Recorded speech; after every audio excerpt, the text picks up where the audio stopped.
You ever feel like life is whispering that something's off, but you just keep pressing mute? That was me for months.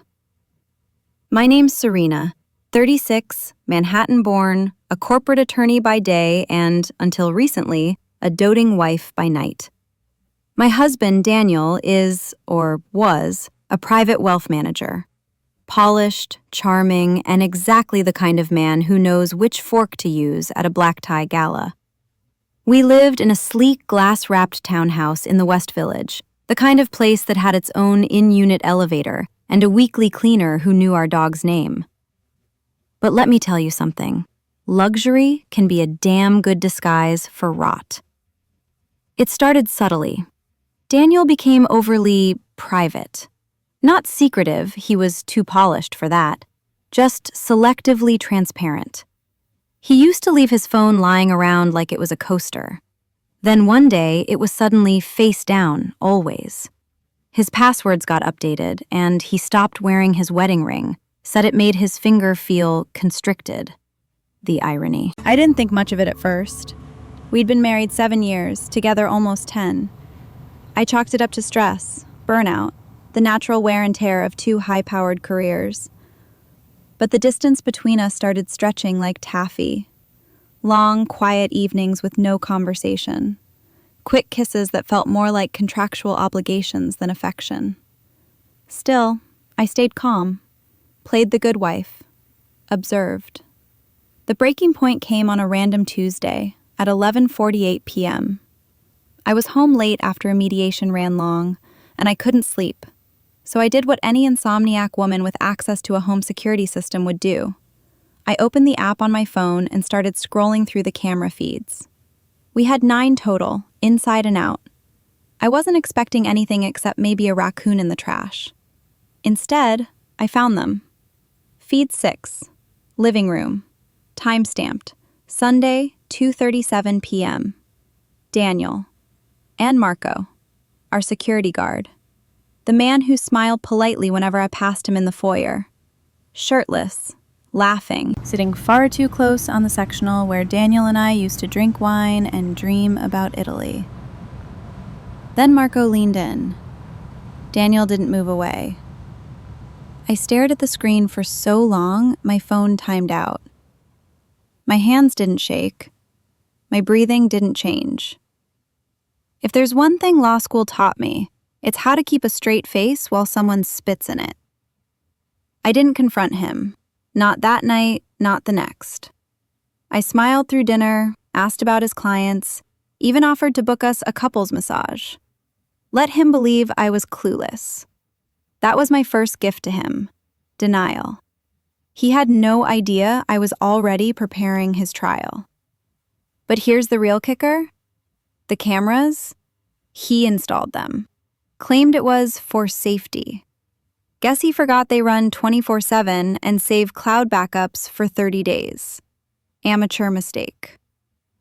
The next morning, I made Daniel his favorite espresso. 2 sugars, splash of oat milk, cinnamon dusted on top. He smiled as he took it, kissed my cheek, said, "You spoil me." Spoil you? Oh, sweetheart, you have no idea what's coming. I spent the rest of that week playing domestic goddess, made dinner reservations, laughed at his stories, let him think he was still the puppet master. But every smile I gave him was a step closer to the guillotine. Meanwhile, Marco, the security guard / homewrecker, acted like nothing had happened. He nodded at me each morning as I left for work, standing in his little glass booth like a loyal Doberman. I wonder if he knew I'd seen the footage. Or if he was just riding the high of sleeping with the man who signed his paychecks. The audacity of both of them was almost impressive.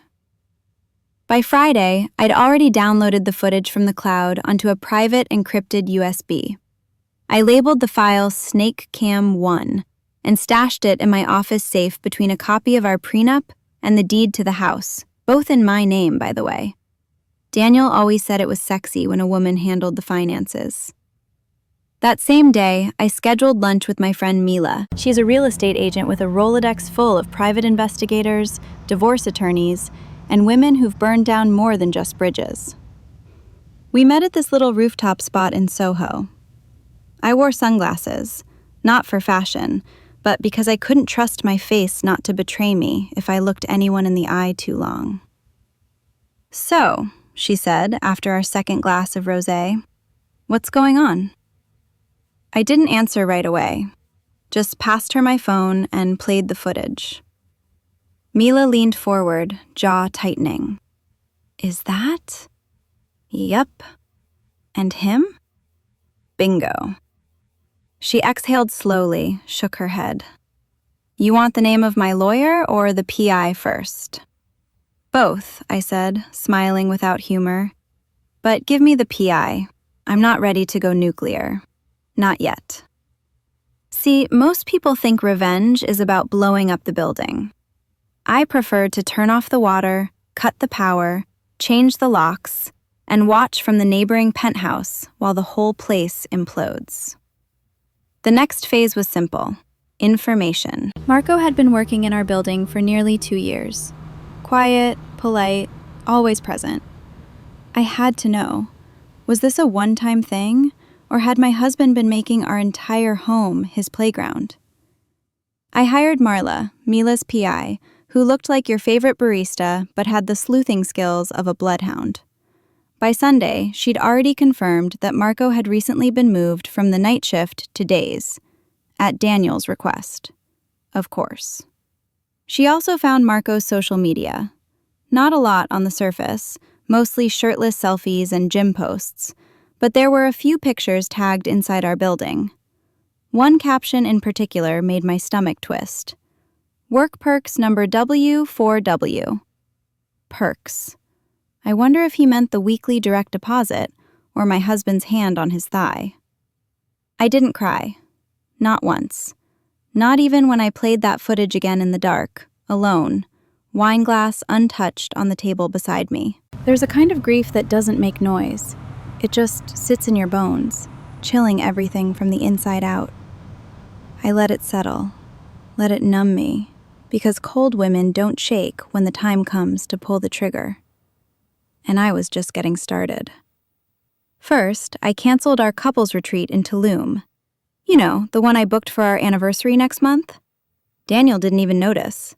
He'd been so busy with clients that the man couldn't track a calendar if it hit him in the face. I refunded the full package to a fresh account in my name and replaced the reservation with a weekend suite for one in Miami. Just for me.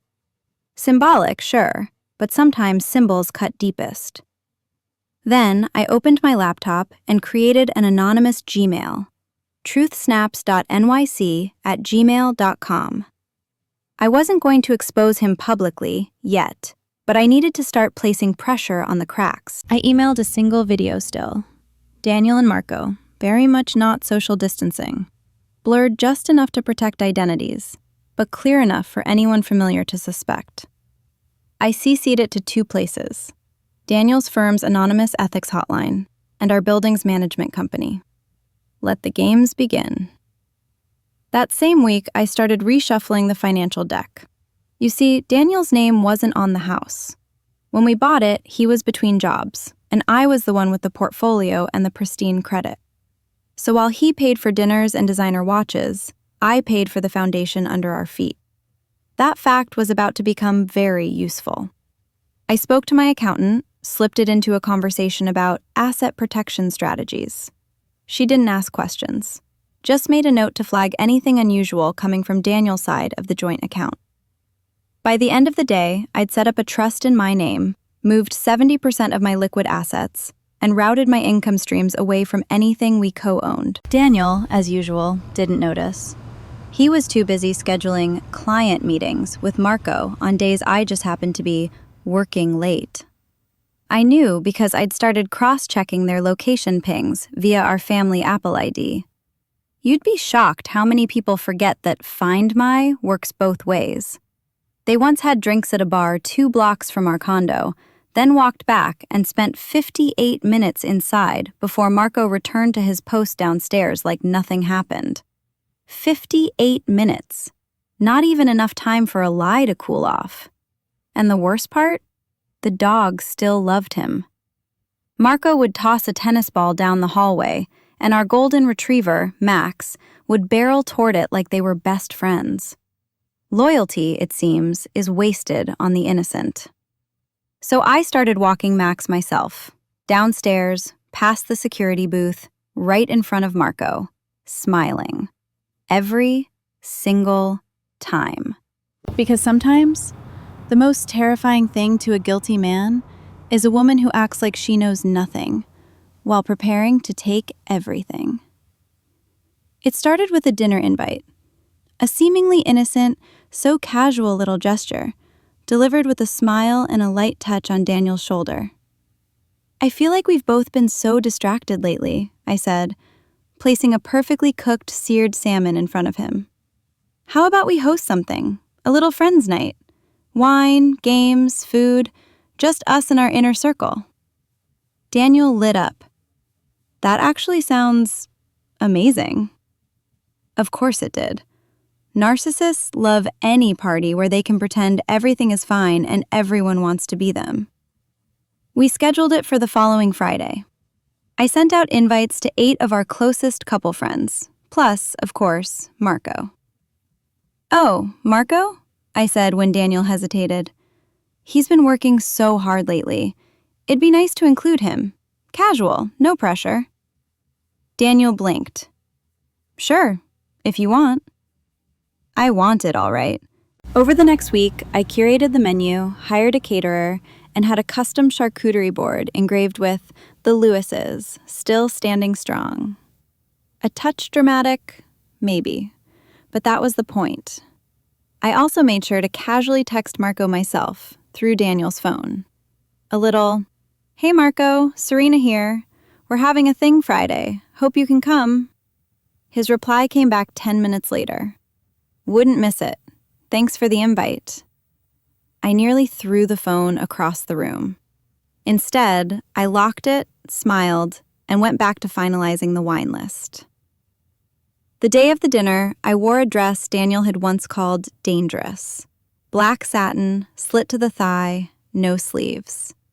My hair in loose waves, makeup sharp but understated. I looked like the woman he forgot I could be. And when I greeted our guests at the door with a flute of champagne, I made sure I was glowing, not from love, but from power. Marco showed up last, in a blazer and dark jeans, trying his best to look like he hadn't spent the last month desecrating my marriage. He greeted Daniel with a handshake that lingered too long, and when he turned to me, I hugged him. Yes, hugged him.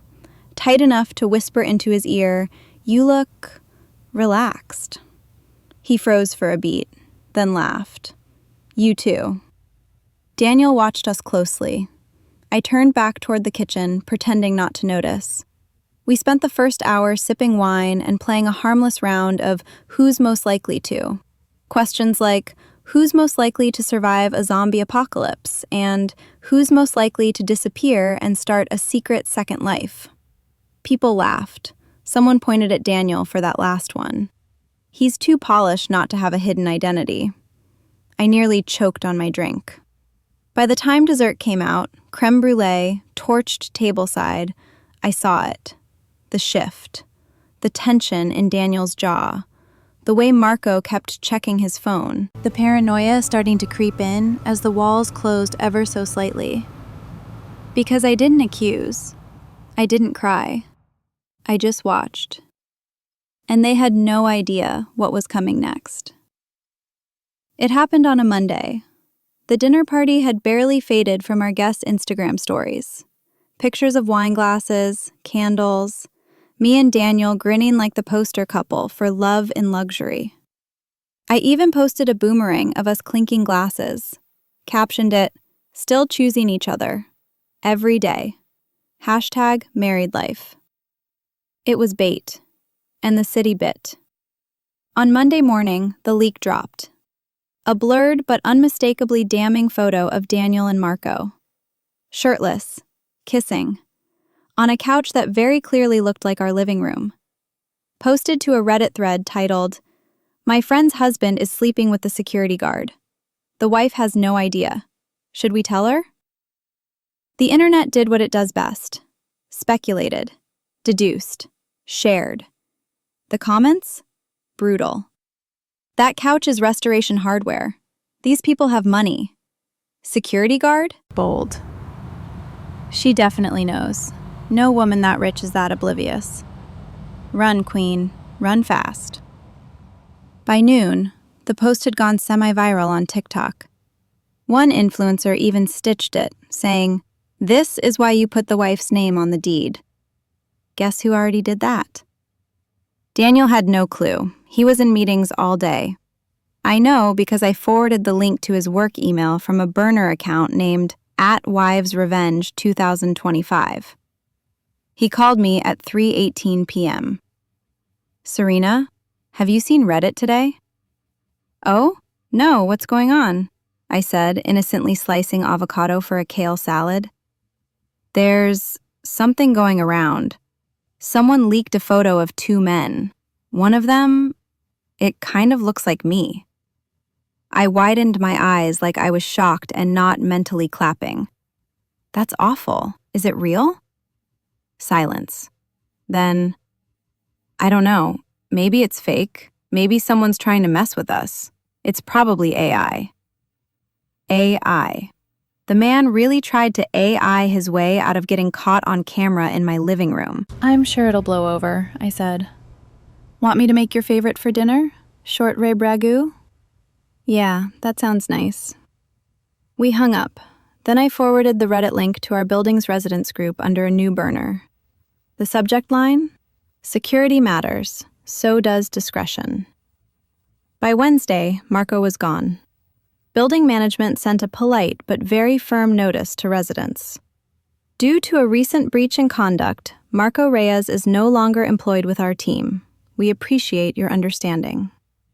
Daniel said nothing when he got home that night, just poured himself a glass of scotch, sat on the couch, and stared at the floor like it had secrets he couldn't decode.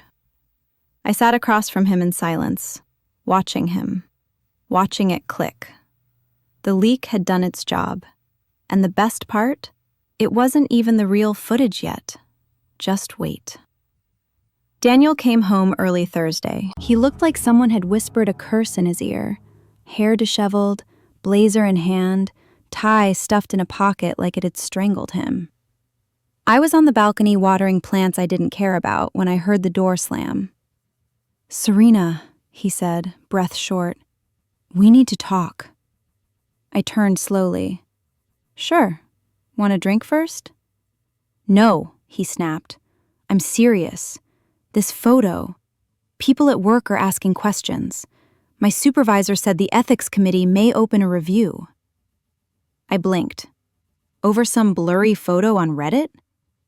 His jaw flexed. "You're not upset?"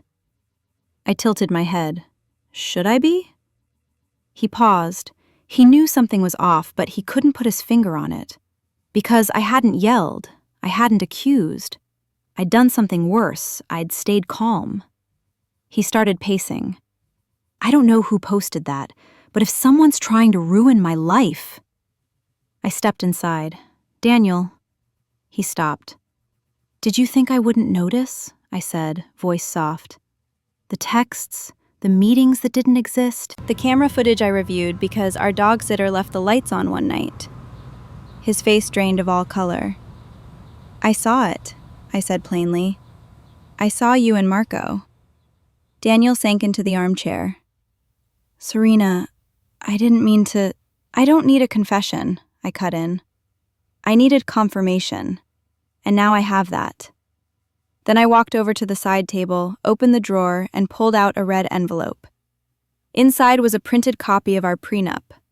Highlighted in gold were the clauses Daniel apparently forgot existed. Infidelity equals immediate forfeiture of asset claims. All assets revert to the non-breaching spouse. Me. "I've already started the divorce process," I said. "My lawyer will reach out." Daniel stared at the document, stunned. "You're divorcing me?" I smiled. "No, darling. I'm liberating myself." He didn't move, didn't speak, just sat there, realizing the empire he'd built on lies was collapsing under the weight of one quiet woman with a plan. I turned toward the hallway. "Oh, and Daniel?" I said. He looked up. "I'm keeping the dog." You'd think after being caught with his pants down, literally, Daniel would leave quietly. You'd be wrong. The next morning, I found him in the kitchen, shirt wrinkled, toast untouched. He looked like a man trying to wake up from a nightmare he scripted himself. "I think we should talk," he said. I poured my coffee. "We did that yesterday." "But Serena, we've built a life. We built my life," I corrected. "You just decorated the parts you liked and tried to screw the doorman on the way out." He flinched. Good.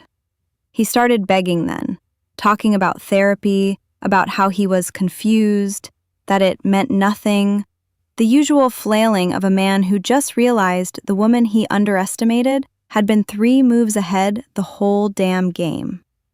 I let him talk. And when he was done, I handed him a printed list titled, "Things That Are No Longer Your Concern." The West Village townhouse, transferring to my sole name per the prenup. The Tesla, mine. It's electric, just like my rage. The dog. Max prefers people who don't lie on Italian leather with strangers. The housekeeper, retained but with new loyalty. My future, gloriously, irrevocably, mine. He blinked at the list like it physically hurt to read.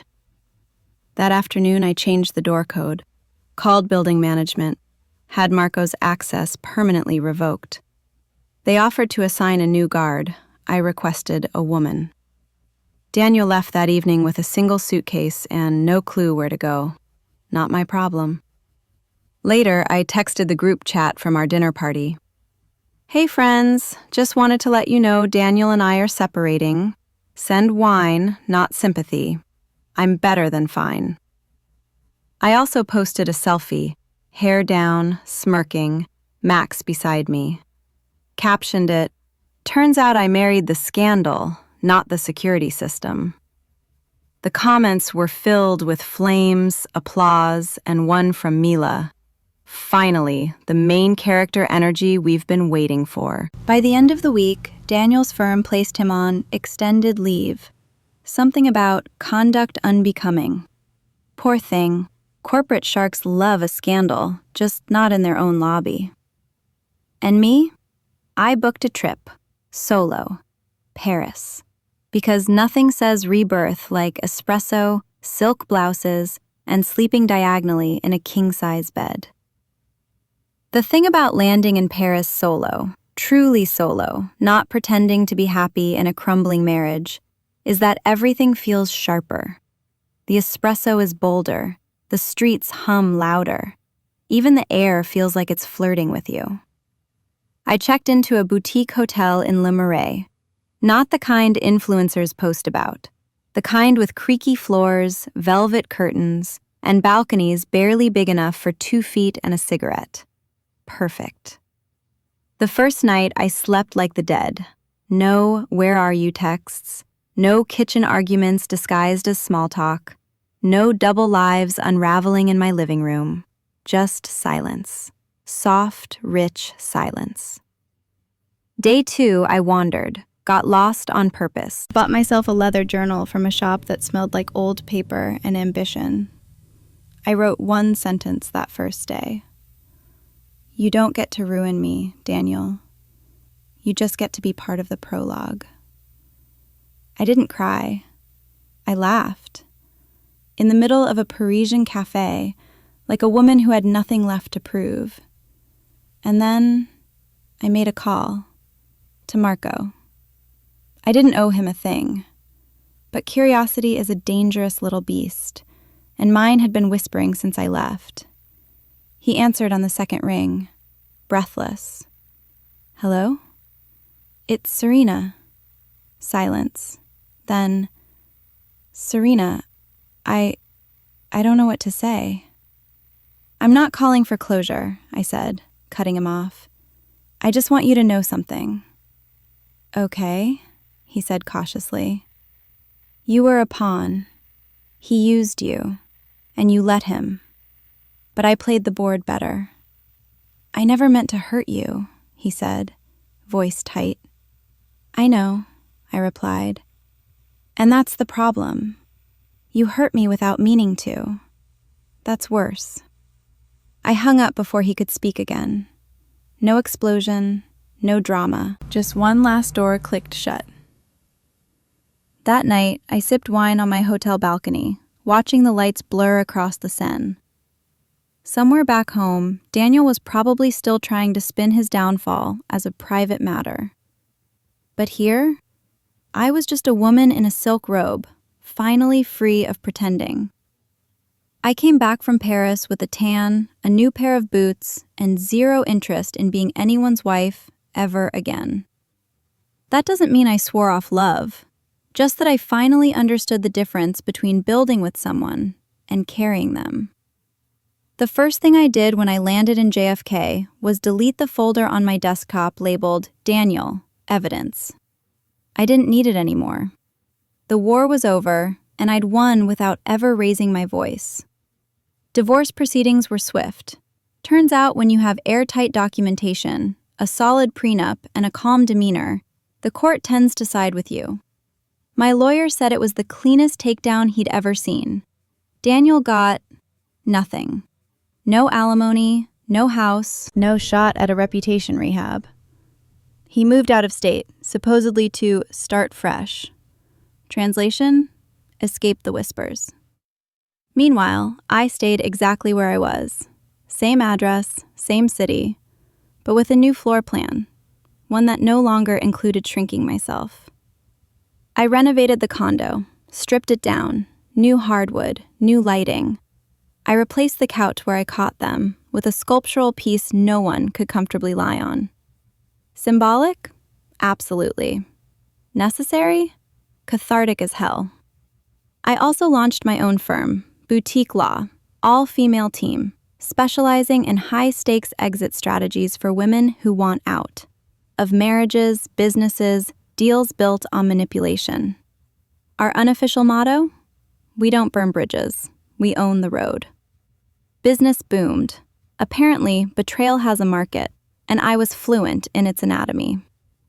One afternoon, while organizing client files, I found a post-it in my old journal from Paris. I'd scribbled it without thinking. I am not what happened to me. I'm what I decided to become after. I pinned it above my desk. Later that night, I took Max for a walk. A woman passing by looked at me, did a double take, and smiled. "You're the one from that Reddit thing, right?" I smirked. "Allegedly." She laughed. "You look like you're doing great." I nodded. "I am." And I meant it. A year to the day after I watched Daniel walk out with his life in a suitcase, I threw a party. Not for the divorce anniversary, please, that's too obvious. I called it a reclamation brunch. Women only, no husbands, no boyfriends, no plus ones unless they came with good gossip and better champagne. Mila came, of course. So did half my client list. All women who had walked through hell and sent a thank you note on the way out. One had just closed on her first solo apartment. Another had started dating a younger man who worshipped the ground she didn't even walk on yet. We raised glasses and toasted to things we weren't taught to celebrate. Walking away, speaking up, locking the damn door behind you. I stood by the window for a moment, watching my city hum outside, and thought about everything I'd survived, and how quiet survival is. It doesn't shout, it doesn't beg, it just keeps moving forward, one red-lipped smile at a time. Daniel tried reaching out once, a polite, pathetic little email titled, "Can we talk?" I didn't reply. What was there left to say? I'd already spoken the only language that ever mattered: action. I didn't torch his life.